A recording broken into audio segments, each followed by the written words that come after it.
أعوذ بالله من الشيطان اللعين الرجيم بسم الله الرحمن الرحیم۔ شروع اس اللہ کے نام سے جو نہایت مہربان اور رحم کرنے والا ہے۔ عزیزان گرامی، آج پھر حاضر خدمت ہوں کچھ نئے مسائل کے ساتھ، ان کے حل کے ساتھ، کچھ نئی دعاؤں کے ساتھ، کیونکہ آج کے اس پرآشوب دور میں ہر انسان جو ہے وہ دعا کا محتاج ہے۔ آج کے اس دور میں ہر انسان کو اگر سب سے زیادہ ضرورت ہے تو وہ کس چیز کی ہے؟ وہ دعا کی ضرورت ہے۔ چاہے انسان بچہ ہو، جوان ہو، بوڑھا ہو، مریض ہو، امیر ہو، غریب ہو، کسی بھی طبقے سے تعلق رکھنے والا ہو، یعنی اسے اگر کسی چیز کی ضرورت ہے تو وہ کیا ہے؟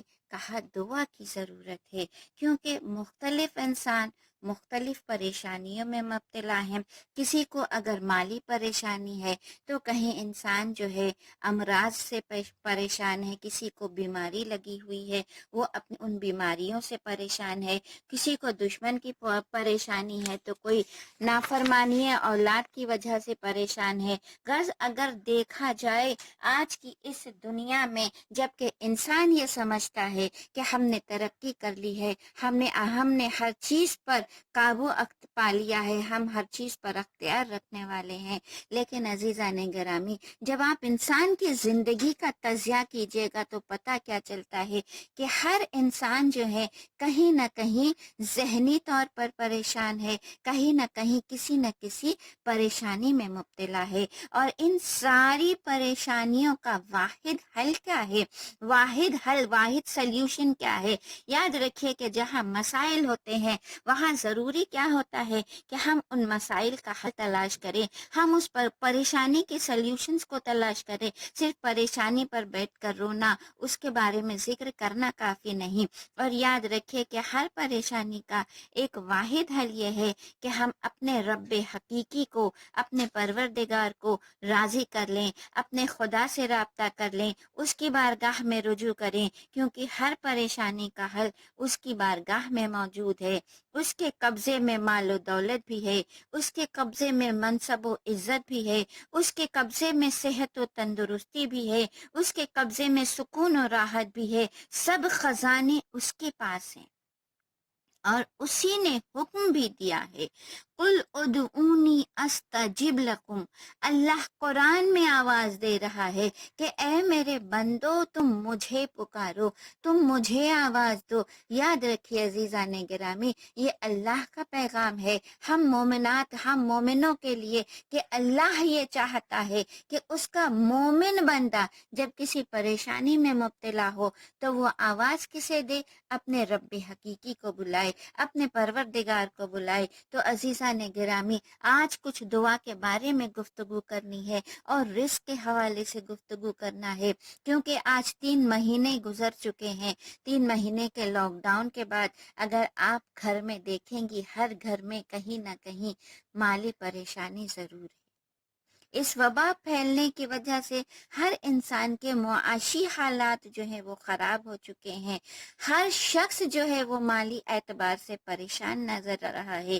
کہیں کوئی بے روزگار ہے، کہیں تنگی رزق ہے، تو کہیں قرضوں کی پریشانی ہے، اور حصول رزق ہر انسان کے لیے ضروری ہو۔ ہر انسان جو ہے وہ یہ چاہتا ہے کہ مالی طور سے اس کی مالی پریشانی دور ہو جائے، وہ مالی طور پر مستحکم ہو جائے۔ لیکن عزیزان گرامی، اس پریشانی کے بعد بھی ہمیں اپنے رب حقیقی کی بارگاہ میں شکر ادا کرنا چاہیے کہ اس نے کم از کم اس وقت میں، اس پریشانی کے دور میں اس نے ہمیں بھوکا نہیں رکھا، بھلے ہی کیسی بھی، لیکن اللہ نے غذا ہم تک پہنچائی، ہم جو ہے بھوکے نہیں رہے۔ لیکن عزیزان گرامی، کچھ ایسے افراد بھی ہیں کہ جو بہت پریشانیوں میں مبتلا بھی ہیں. کہیں جو ہے انسان کو رزق کی سب سے زیادہ پریشانی ہے. تو اس لیے چند آسان سی دعائیں بتانا چاہوں گی تاکہ اگر آپ کے گھر میں بھی تنگی رزق ہے، اگر مالی پریشانی ہے، تو اللہ ان دعاؤں کے صدقے میں آپ کی مالی پریشانیوں کو دور کر دے.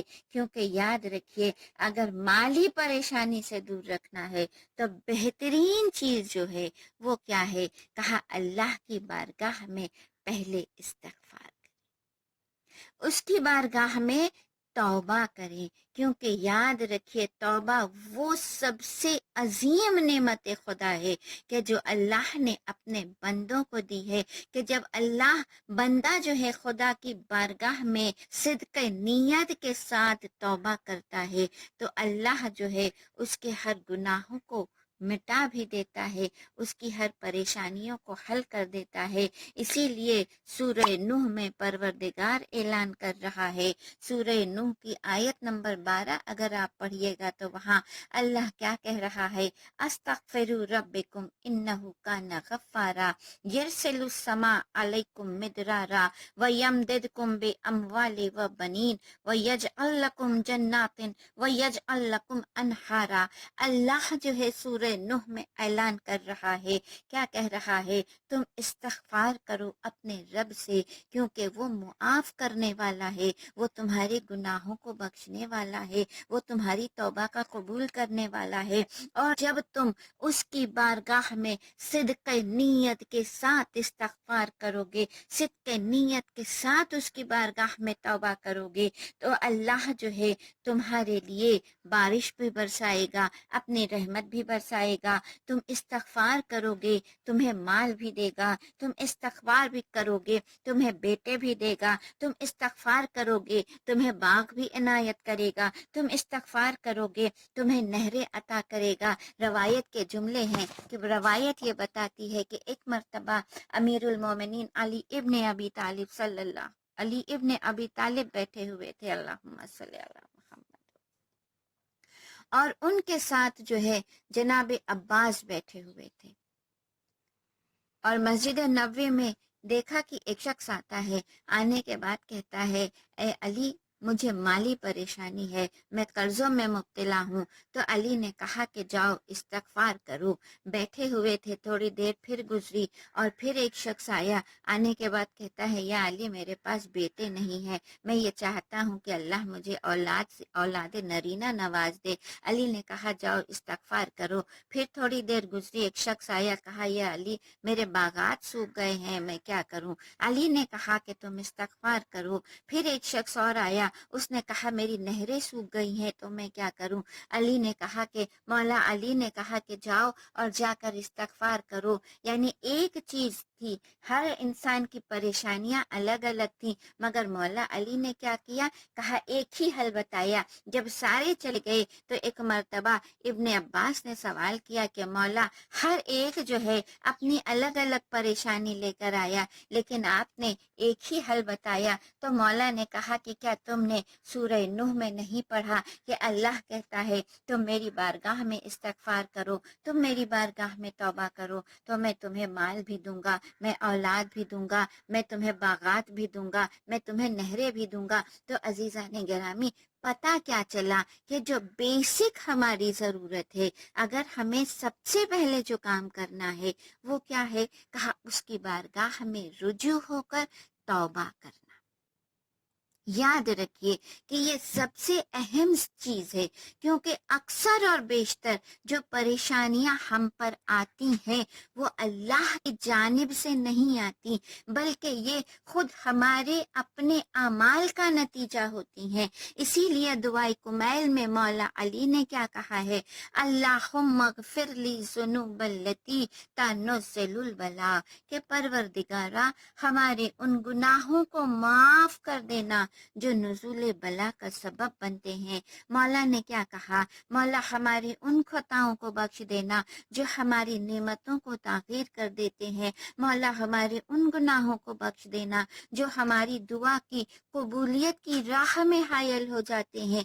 تو یاد رکھیے عزیزو، اگر رزق کے مسائل ہیں تو سب سے پہلا کام آپ کو کیا کرنا ہے؟ کہا خدا کی بارگاہ میں استغفار کریں، اس سے توبہ کریں، اس سے توبہ طلب کریں، کیونکہ جب وہ راضی ہو جائے گا تو یقیناً آپ کے ہر مسائل کو حل کر دے گا۔ اس کے علاوہ اگر رزق کی تنگی ہے، کہا پابندی کے ساتھ انسان نماز عشاء کے بعد سورہ واقعہ کی تلاوت کرے۔